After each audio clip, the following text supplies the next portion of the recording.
Welcome to Let's Hug It Out, the debate show where we argue the most important and serious topics ever, from dogs versus cats, Beatles versus Stones, moms versus dads. Nothing is out of bounds as long as, in the end, everybody hugs it out. Hi, I am your host, Roberto Raad. Hello. I'd like to let you know something. You know what I'd like to let you know? I'd like to let you know that we are available on Apple, Spotify, iHeart, Amazon, Buzzsprout. Buzzsprout, you like that? Buzzsprout. YouTube, and all your basic standard podcast platforms. Follow us on IG. That's Instagram. IG is Instagram, in case you didn't know. At Let's Hug It Out Podcast. That's at Let's Hug It Out Podcast. And go to our website, letshugitoutpodcast.buzzsprout.com. Okay, now that I've gotten that out of the way, that dirty business out of the way, let me tell you that today's topic is one of my favorite topics because it's Freeform Day. We're going to experiment a little bit today. We have one guest, one singular guest. And he's a dear friend of mine. And before I introduce him, I'm going to tell you our topic. We're going to basically, freeform, we're going to talk about classic films that you should have seen, and you're a bad person because you haven't seen them yet. You know what I mean? For me, well, I'll get to mine in a moment.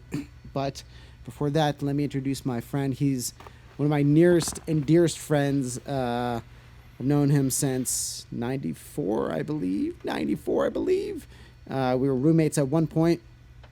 And he'll forever be my brother. And he is a very brilliant actor and a dancer, and a great accomplished dancer, and owns his own dance studio just north of New Orleans in Louisiana called Shall We Dance Studios. Ladies and gentlemen, Shane LeCocq. What's up, buddy? How you doing, buddy? Nice to be here. What's up, man? Nice to be here. Thanks for having me. Yes. What color is this shirt you're wearing, or is that's not peach? What is that? What is that? It's kind of a deep salmon. Salmon. Yeah, that's right. It is a deep salmon. Yeah, I like it. It's a very deep salmon, kind of more of a North Atlantic, more of an Alaskan than a North Atlantic or farm grown. The farm grown salmon would be like really deep and rich because they inject them with that fucking to give it the look. Yeah, right. That's right. Fucked up. I do not like farm raised fish. Well, it's like they do the same thing to produce. They shine our apples. They shine our apples. That's why I stay away from shiny apples. Right. I want my apples dull. Well, meanwhile, none of it smells like produce anymore. Apples don't smell like apples anymore. No, they don't. So that's a whole different topic. But how are you, my brother? Dude, I'm good, man. I'm good. I'm wearing my Patriots. Die hard. I'm with them till death. They could have a 0-16 season. I understand. And I'm still with them.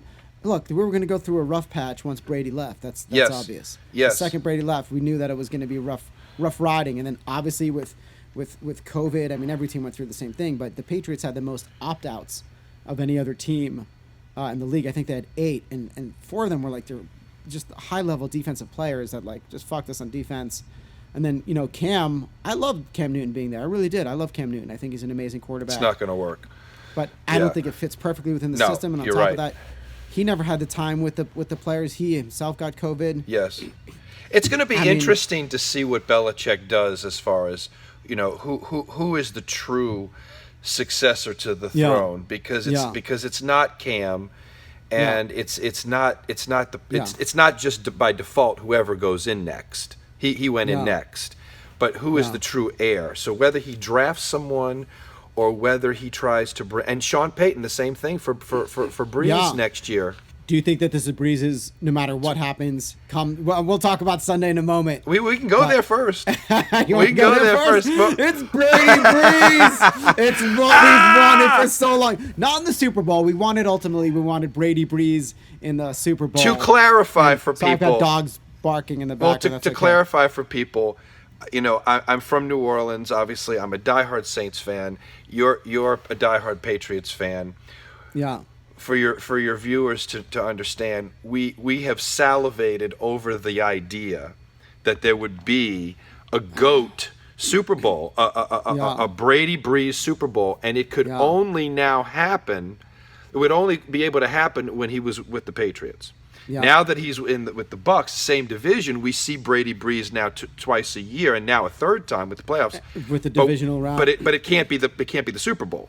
No, the most it could be is there is a way mathematically for it to be the NFC Championship game, though. Right? It could be the NFC Championship. The most it could be. Right, which it's is what you really wanted. This is just as good, and I think that's why they put it as the last game on Sunday. Yes, because they know it's the marquee matchup. Game. Absolutely. Yeah. Absolutely. Should we? I mean, fuck it. Let's just get into the games real quick. We'll get into it quick. Now that you brought it up, it's in the blood, boy. It's in the blood. Oh, I understand. By the way, I'm also wearing my Cobra Kai T-shirt. Oh, I've gotten into season 2. Okay, no spoilers. No spoilers. I'm behind. Yes. I just started season 2. Wait, season 1 ends with what's his name coming back? What's his name? Krish. Correct. Can you say his name? John Krish.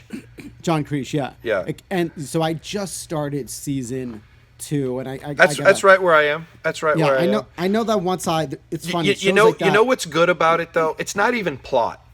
It's shot. It's shot in a very breezy, easily digestible way, which allows you to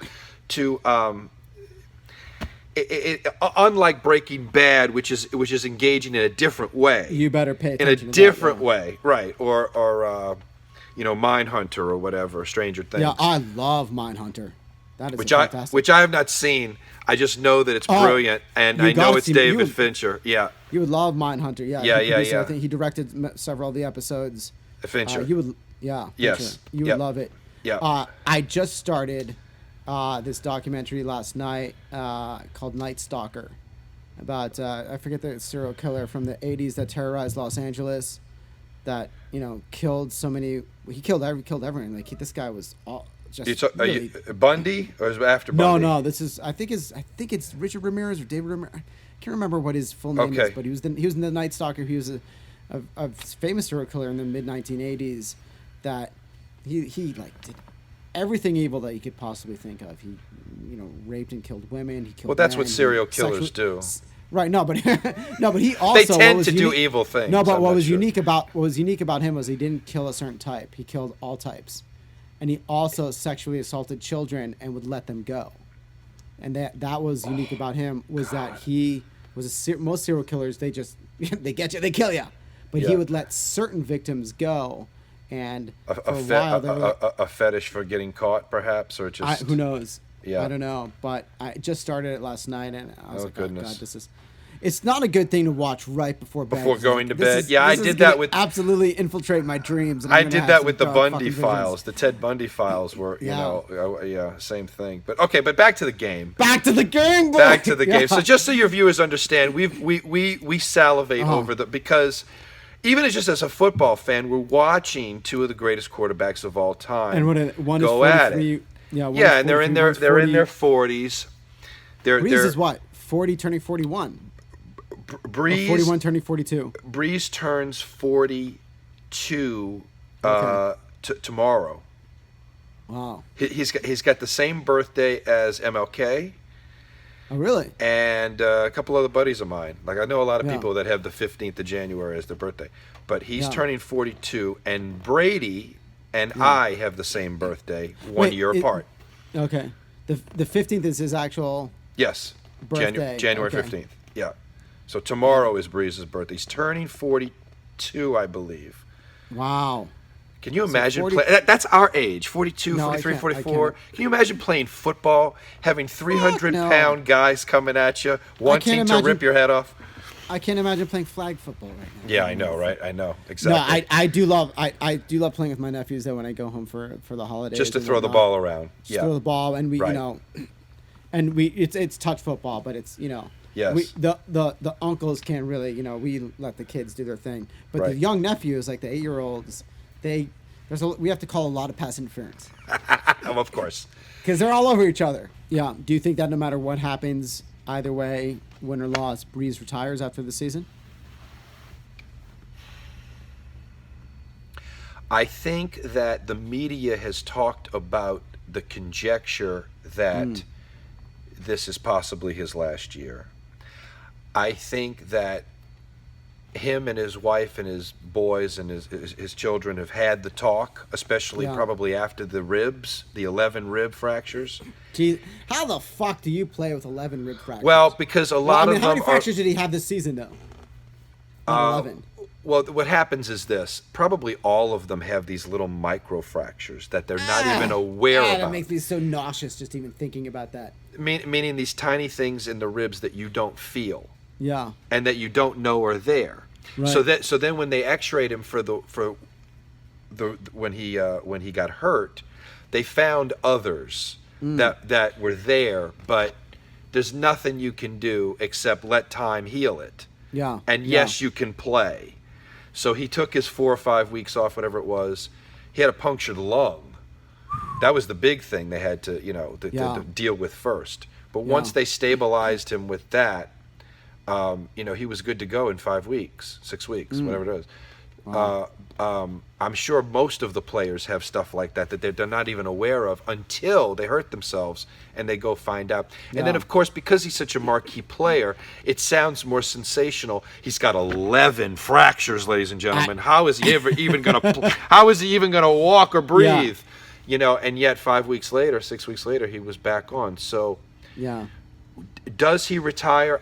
He's got the NBC Sunday Night Football, I believe, commentator job waiting for him. Yeah, I mean, look, he's not want for money. Let's just say that. No. The question is does he have more? Does he have more to prove? And will he do another season if he doesn't win it all? It's to have a purpose. He's only 40 something, and it's like, okay, you could retire from football, and you got more money than anybody can ever need, but you start dying once you have no more purpose. That's why all these people who retire and just play golf or whatever die in 2 years. Yeah. Gotta have a purpose. So he loves football. He wants to still be around it. He coaches. Yeah. He coaches his little boys in the little league they do. And so I think he waits and sees how the thing plays out. If he wins the whole thing, yes, because to retire on that is the thing of legends. Elway, Manning. And it's been done so few times. Yeah. If he comes short, he may decide to do it again. His salary is going to hurt the already extended New Orleans Saint organization contract-wise. So, and he signed a 2 years ago, I believe. I believe that was right. So, it looks like this may be the end. Yeah. But you never know. Mm-hmm. Let's move on. I think he can play another year, actually. I think his body can actually play another year, as Brady can probably play another 2. Yeah, I think so. All right, let's move on from football for a moment, because we'll talk football the whole pod. But let's get to some movies. Yeah, let's get to some movies. Let's see. Well, first off, I've got the AFI Top 100 list in front of me right here. Yes. Now, I don't know if this is the most updated list. What did you say it was? What's number 69 supposed to be? Shane, my name. The one that I have is Tootsie. Okay. Is the number 1 movie Vertigo? The number 1 movie is Citizen Kane. Okay. So there's, they change every so many years. They kind of re-vote on them. And Citizen Kane has been number 1 on that list more often than not. Yeah. In a few recent years back, Vertigo kind of flipped with Citizen Kane, which I don't agree with at all. Yeah, I don't know if I agree with that. Yeah. Vertigo ahead of Citizen Kane, that's kind of kooky to me. Right, it's kooky. What we want to discuss for the folks at home, we're finally going to get to topic, maybe, is... It's the ADD is thick with us. That's the ADD, yeah, good luck. The ADD is strong with this one. Yeah. What movies have you not seen, like classic films? Or, there's some people are not, super film buffs and they're just like, whatever, but, I saw this guy who was like, one of my last guests, who's super film buff and loves movies. He said he's never seen Indiana Jones and the Raiders of the Lost Ark. And there's some movies out there that it's like, how is that even possible? I don't know how you don't. Is it because it just eludes you so much that you eventually you forget about it? Yeah, I'll get around to seeing it. Yeah, you eventually have to sit down and watch it. There's also people's busy lives. Tom Cruise says he watches a new movie every day. And I try to do that. He must never sleep. Because he seems like to be the busiest man in the world. I think he's a 4 and done. I think he's out by midnight, up by 4:30, up by 4 deal. I've heard from sources from an assistant that he is up by 4:30, and he treats every day as if he is starting from square one. He does not try to rest on his laurels. He is I'm still trying to scrap to climb the mountain. He's not doesn't consider himself, at least in his work ethic. You know what I mean? Look, I love Tom Cruise. I think he's one of the most underrated actors. I think so too. DeLeo, for the folks at home, so this isn't too inside. He's one of our old close friends. Rob. He used to tell me back in New York. He's like, he's in very few movies that I don't absolutely love. Yeah, and it's the truth. And that's, go through Tom Cruise's still to this day. Still to this day. All the Mission Impossibles are fucking amazing. See, I like movies like Night and Day. Okay, yes. With Cameron Diaz. Yeah, with Cameron Diaz. That's the romantic action comedy. And then Tropic Thunder. Come on. His performance is equal. Was he nominated for that? I don't think he was nominated, but Downey was. Ridiculous. Downey was. Yes. Downey was for one of the greatest performances of all time. It's one of my favorite comedies. Tropic Thunder? Yes. Fucking genius. Yeah. God, so good. All right, so go to the list. All right, so the list we have. We'll work off of this list. I don't know from what year it's from, but it can't be that updated because I think Dark Knight is now on that list, and it should be. But number 1 is Citizen Kane. Who hasn't seen Citizen Kane? Well, a lot of people had. I went many years without seeing it, and I finally said, I've got to see this movie, and just did it. Yeah. I did not understand the depth of it when I first saw it either. Right. I'll tell you what. I don't put Citizen Kane is number 1. I actually put number 2 as number 1, which is Casablanca. I think Casablanca is the greatest. I agree with you. Greatest film of all time. Greatest screenplay of all time.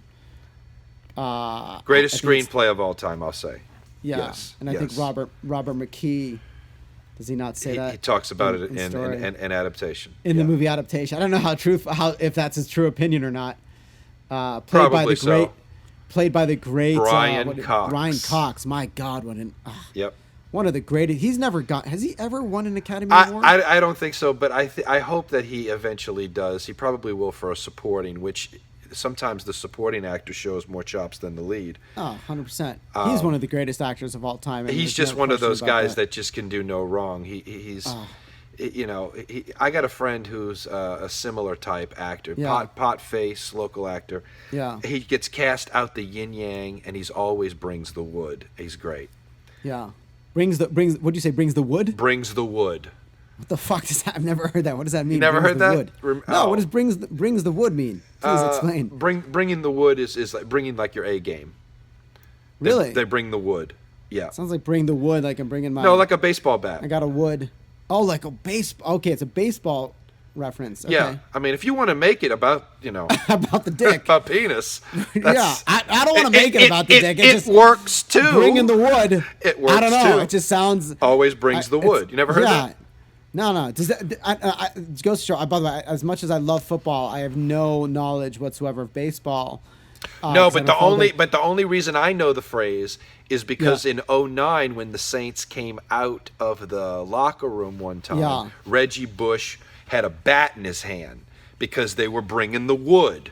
Oh shit! Okay, all right, okay. So I'm the guy. It's almost like here come the pain. Here come the pain. I'm reloading. You think you're big time? You're gonna die. I'm gonna show you big time. Oh my God, Carlitos! But it's so funny. I had a friend that recently told me that he thinks, and I completely disagree with this, and you know this about me. He thinks that Carlitos Way, not Scarface, is better than Scarface. Brian De Palma's masterpiece and better. Well, I can't. I know you wouldn't agree with that. I know why. When I saw Carlitos Way for the first time, I thought I saw a good movie, but I didn't think I'd seen a great one. Mm-hmm. Years later, I understand just how great that movie really is. Yeah. And the performances, things were memorable. Sean Penn, his hair, Leguizamo, Pacino, Penelope Ann, like they were all memorable things. But I guess I didn't really get it.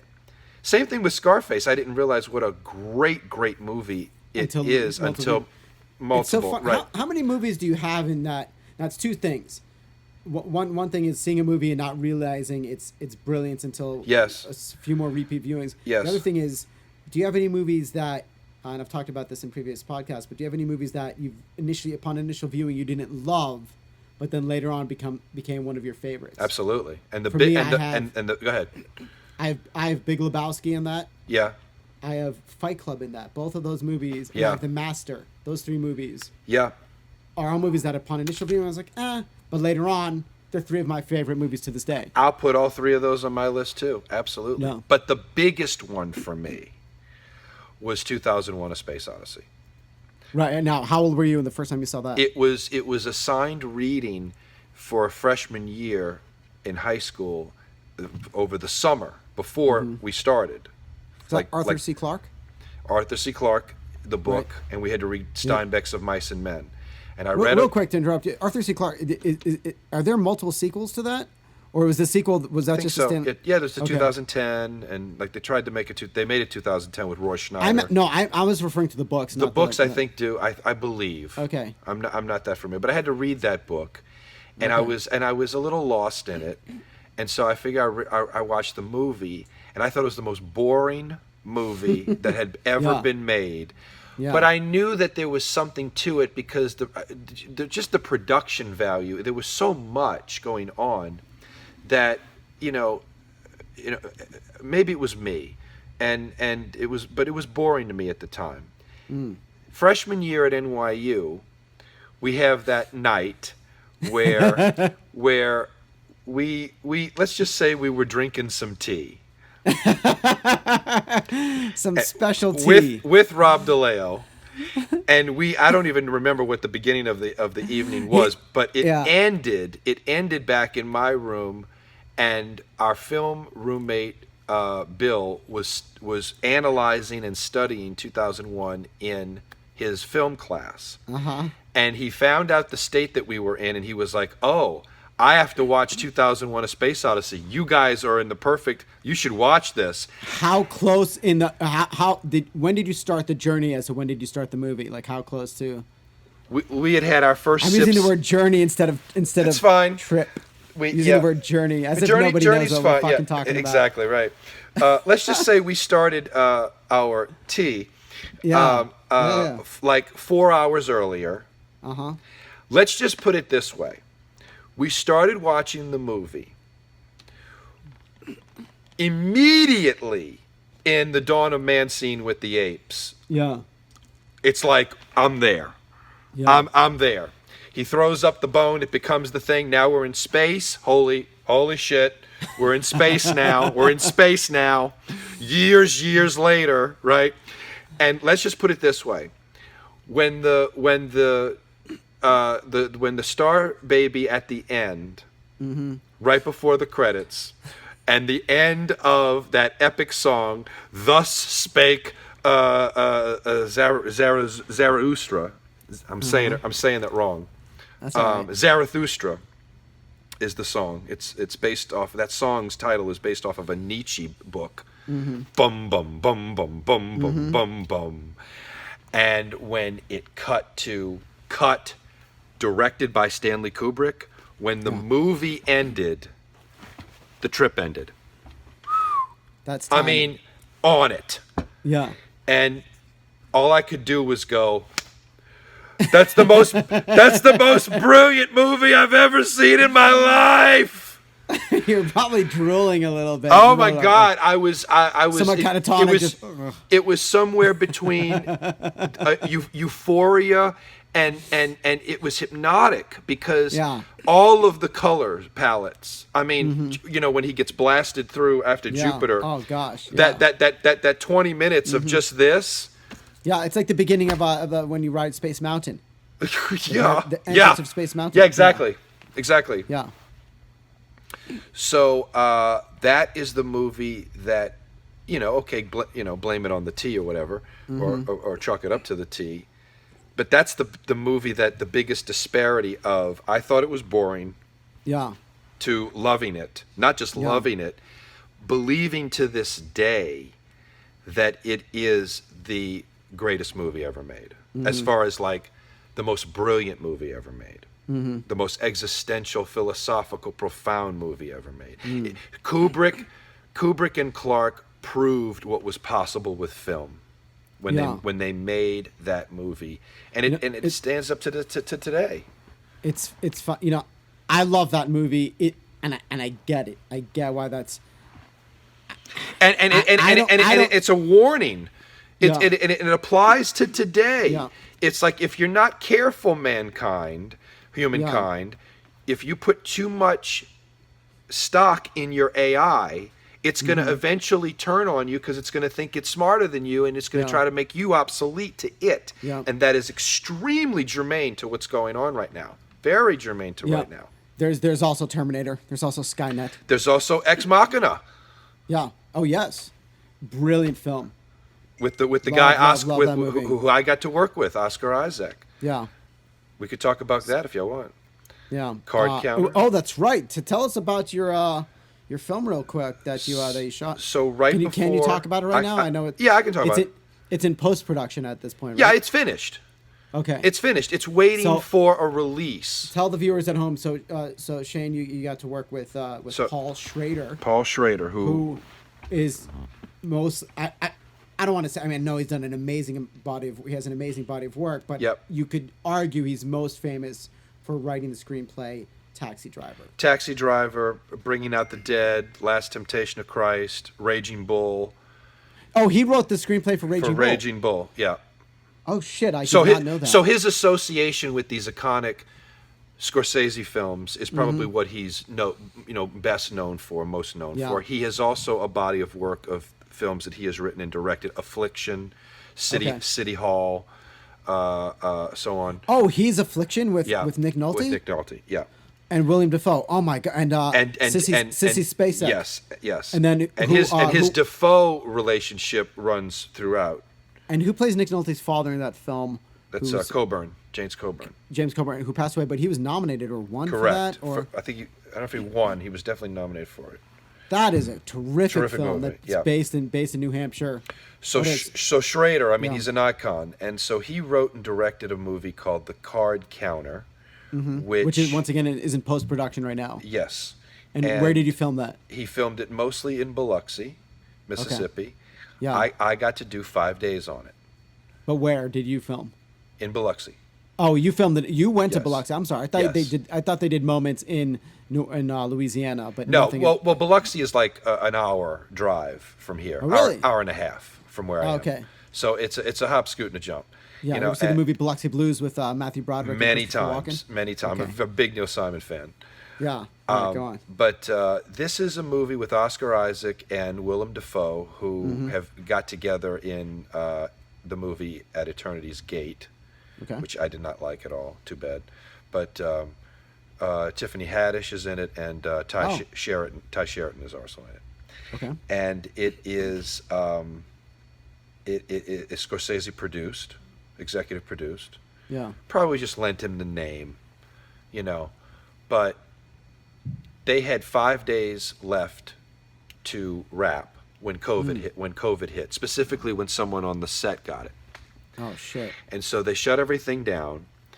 There was an article written about this that went all over, where Schrader basically voiced his discontent about it and blah blah blah. About having to shut down. Yeah, he said, I would have died for this project to finish, and blah blah blah. But did they pick it up yet? Well, what happened was... Is there a happy ending to this? Sort of. Well, there's an unwritten ending, because we don't know yet. But when the first curve was flattened, it looked like things were going to start to open up, and it was all right. And there was a window of time in July when they went in and they got the 5 days of shooting that they needed. Oh, okay. They were not big scenes. They were apparently like 2 and 3 people in a room with dialogue. It wasn't a lot. But they got them, and they got it out. Now, over the holiday, he published a thing where it's like he edited the footage he had prior to July. And in doing so, figured out that he could take the ending in a slightly different direction than he had written, giving him some insight as to how to go shoot the 5 remaining days, which he would not have had prior. Wow. So interesting little silver now, lining your, there. Your scenes that you did, who were the actors that you worked with? Because tell us the stars again that were in the film. Oscar Isaac. Okay. Oscar Isaac plays a card player who goes around from casino to casino after serving a 10-year prison sentence, where in prison he learns how to count cards. Biloxi has a lot of casinos, I'm assuming. Pacino makes fun of Biloxi a little bit in the third Ocean's 11. Isn't that where games go to die? What a fucking obscure reference, but I love that you know that. That was solid Pacino too, by the way. Thank you. Yeah. You sure? Sure? That's Devil's Advocate. That's right Devil's there. Advocate. That's your favorite, I know. That's one of my favorite. Well, that's when Pacino is he's just dripping with deliciousness of Pacino. He's dripping with Pacino. Prime, pure Pacino. Pure Pacino and just exploding over the room. Heat was right before that, right? I think so. So what happens is he finishes the film, and I believe they're just waiting on for theaters to open. Or is it going to be on Netflix, a direct release? Like, the release is the question mark. How to release it. Yeah. I'm sure he shot it with theaters in mind. And I think part of it might just be waiting for theaters to come back. Of course, theater industry. I don't know. That's another topic, right? They there. tried to, theaters aren't coming back in full force anytime soon. I mean, they tried with the old school drive-in. I said that's not going to last. I think theaters are going to turn into the old school drive-in.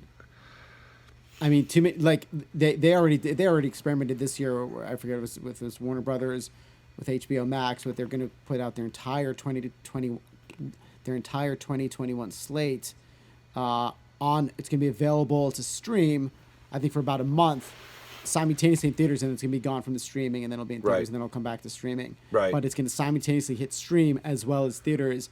Now, a movie like Wonder Woman, I don't know, but like Tenet, I would only want to see. I don't know if that's Warner Brothers or not, but a movie like Tenet, you would only want to see big screen.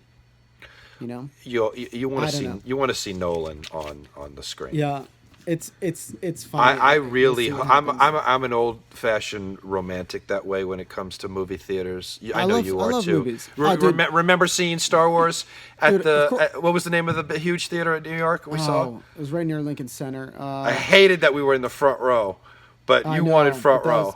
I know. It's like this. You were in it. It was like this. You have to see the whole movie. It's too close. It's too much. Oh my God. It's too close. Yeah. I believe that theater closed. I can't remember the name. Oh, fuck. What was it?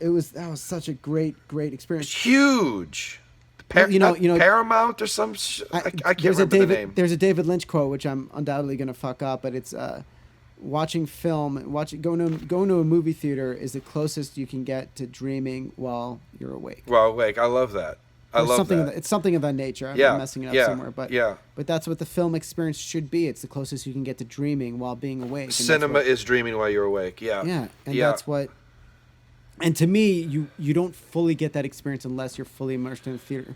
The problem with watching it at home is there's too many potential distractions. There's your phone. There's so many calls. There's too many things. The theater. What about also the shared experience with a group of people, like regular theater is, like a concert is?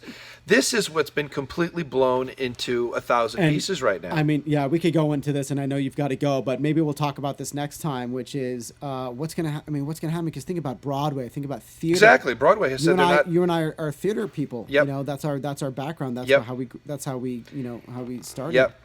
What's that going to turn into? Well, and then obviously it goes into concerts. When COVID blew us apart, you're going to see this as marketing and advertising campaigns, I think, at the right time. Yeah. When it's time to come together.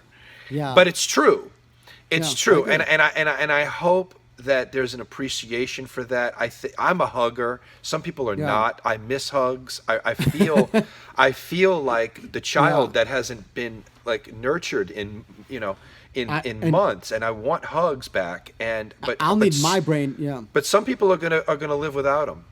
I'll need my brain completely rewired, because if I see a person, I'm like, I distance myself. That's what's going to happen to a lot of people. I don't want to be near you. I don't even want to fucking talk to you. That's what's going to happen. I mean, I see somebody on the street. I walk more than 6 feet away. In a market, It's like a fucking same here. Oh yeah, same here. I don't want to talk to people. Yep. I lessen my interactions with friends, with everyone. Yep. Because I'm too terrified of this fucking thing. Then there'll be like if it would return to normal, if there's such a thing. And that's the other thing is, everyone's waiting for a return to normal. We're in a different place. We're in a different place. It's not even going to be the new normal. It's going to be a normal that we can't even see yet. Right. What the future, we cannot even. I mean, who knows what this is going to be like in 6 months? Right. I think Fauci came out and said that he expects concerts by September to be back in. I hope he's right. I hope he's fucking right. I hope he's right by the summertime. It's just going to be on. The vaccine can only get put out so fast. See how fast they roll these fucking things out. We're going to be on a new flu season by then. Yeah. Well, listen. We barely got to our topic today, which was movies. For me, real quick, the topic was movies you haven't seen. For me, mine's Singing in the Rain. What's yours? What's a movie you haven't seen that? And I know I'm a bad person because I know it's one of the greatest films of all time. What do you got there? Read the list. I've got. Okay, we've both seen Citizen Kane. We've both seen Casablanca, Godfather, Gone with the Wind, Lawrence of Arabia, Wizard of Oz, Graduate on the Waterfront. Lawrence of Arabia, I have not seen all the way. You've never seen Lawrence of Arabia? I've seen it in pieces. Same thing with Ben-Hur. I haven't seen Ben-Hur at all. Schindler's List, yes. Singing in the Rain. Yes. It's a wonderful and you should be embarrassed for not seeing Singing in the Rain, because it's just the most marvelous. Yeah. And Donald O'Connor is just as good as Gene Kelly, if not better. Have you seen The Grapes of Wrath? Yes. I've never seen that. The Jodes. I've never seen Mr. Smith Goes to Washington. I've seen the iconic scene. I haven't seen the whole thing. See, that's our, yeah. That's Frank so these Capra. are all must see. Oh, yeah. High Noon. High Noon was a must see within acting class. High Noon is Gary Cooper. Yes. Yeah. Yep. Great film. Yep. Let's see what else they got on here. They got Annie Hall. I love Annie Hall. I love all Woody Allen. Not every single Woody Allen, but most. Yeah. Annie Hall's my favorite. I do love Annie Hall. Oh, here's a big one. I've never seen Dr. Zhivago. Neither have I, and that's my mom's favorite movie. Is it really? Yes. Oh wow! Like the big epic of all time, Zhivago. Yeah. I have not seen it. Isn't that wild? Yeah. This list needs to be. It's a good movie. I need to, for next time, find the updated list that's got movies past 1992, because I'm seeing like the latest movie I'm seeing is Pulp Fiction. Yep, I know Fiction's on there, right? Goodfellas is on here. Unforgiven. I love Unforgiven. Yep. Unforgiven's one greatest of my Western. Western. One of the greatest Westerns. Yep. But anyway, guys, thank you so much. Dude, thank you so much. This has been let's do great. it again. Let's do it every 3 podcasts. Let's just be you and me. Yeah. You said prodcast. I did say prodcast. Yeah. No, but every so often, have us back, because you and I riff good. Yeah. And we could know, what we should do is have a little more time. Yeah, we'll have more time for next time. Because you and I could get like, the 3-hour Rogan podcast kind of thing. So let me do my outro. Let me do my outro real quick. Do you have a second? Yep. So, dude, so thanks so much for joining. I know we barely got to our topic, but we actually spoke for about 50, almost an hour about who knows what. So hopefully it's semi-entertaining or informative, or who knows what the fuck it is. Today was the experimental episode, so that's where we're at. So once again, guys, come back and listen to Let's Hug It Out. We're available on Apple, Spotify, Buzzsprout, YouTube, and all standard podcast platforms. Follow us on IG at Let's Hug It Out Podcast and Let's Hug It Out Podcast.buzzsprout.com. Also, if you have a topic you'd like us to discuss, please message us on any one of our available platforms. After you're subscribed, or find me on IG at Radling, RAADLING, and hit me up. Keep hugging. Always wear a mask. Maybe hug yourself. I don't know. And Shane, we're going to do our virtual hug real quick. We're going to do our virtual. There we go. Oh, that's nice. That's nice. That's a real. That's a pat on the back. And we did it without a mask.